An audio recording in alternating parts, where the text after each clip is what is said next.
ইমাম শাফি রাহিমাহুল্লাহ তেনার ছেলেকে তার ছাত্ররা জিজ্ঞেস করতেছে, শেখ, আমরা মৃত্যুকে অপছন্দ করি কেন? মৃত্যুকে পছন্দ করি না কেন? তো তিনি বলতেছেন যে মানুষের স্বাভাবিক কালচার হলো যে মানুষ সাজানো গোছানোটা পছন্দ করে, আর যেটা অসাজানো গোছানো, সাজানো গোছানো না, এটাকে লাইক করে না, পছন্দ করে না। তো তিনি এখানে বলতেছেন যে তোমার দুইটা লাইফ বা দুইটা দুইটা জায়গা আছে তোমার। একটা জায়গা সাজানো গোছানো, আর একটা জায়গা অসাজানো গোছানো, সাজানো গোছানো না। তো তুমি বেশি পছন্দ করবা কোনটা, বেশি যাবা কোনটা, বেশি দেখবা কোনটা? এটা সাজানো গোছানো।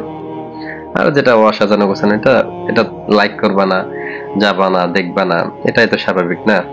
তো মনে করো যে তোমার ওই যে অসাজানো গোছানো, সাজানো গোছানো না, ওই জায়গাটা যাওয়ার জন্য একটা বাহন আসছে, তোমাকে নিয়ে যাবে সেই জায়গায়।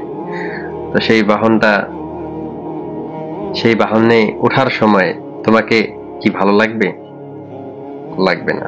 তেমনি ভাবে আমরা যে আমাদের দুনিয়ার জীবনটাকে সুন্দরভাবে সাজাই বা সাজাইতেছি, আর আখিরাতের জীবনটাকে সুন্দর করে সাজাইতেছি না, এজন্য আমরা আখিরাতমুখী হতে পারতেছি না। আখিরাতের চিন্তা চেতনা, আখিরাতে যে আমাদেরকে প্রশ্ন করা হবে, আমাদের সেখানে যে একটা বড় জীবন আছে, এটা নিয়ে আমরা ভাবতে পারতেছি না। এই যে সুন্দর জায়গায় আছি, তো সুন্দরভাবে আছি, সুন্দর নিয়মে আছি, এজন্য। তো আমরা যদি ওই জায়গাটা আমাদের সাজাই নিতে পারি, ইনশাআল্লাহ তাআলা মৃত্যু আমাদের তখন অপছন্দের হবে না। তখন আমাদের মৃত্যুটা হবে সুসংবাদ। তখন আমরা মৃত্যু মানে কি মনে করব? আমরা সুসংবাদ পাইতেছি যে পরকালীন আমাদের যে সুন্দর জীবনটা, এটা আর বেশি দেরি না, এটা তোমার নিকটে, অতি নিকটে, করিবুন জিদ্দান, অতি নিকটে। তো আমরা বুঝতে পারলাম যে আমরা যদি আমাদের পরকালীন জীবনটাকে সুন্দর করি, তাহলে আমরা মৃত্যুটাকে পছন্দ করব, লাইক করব, কমেন্ট করব। তো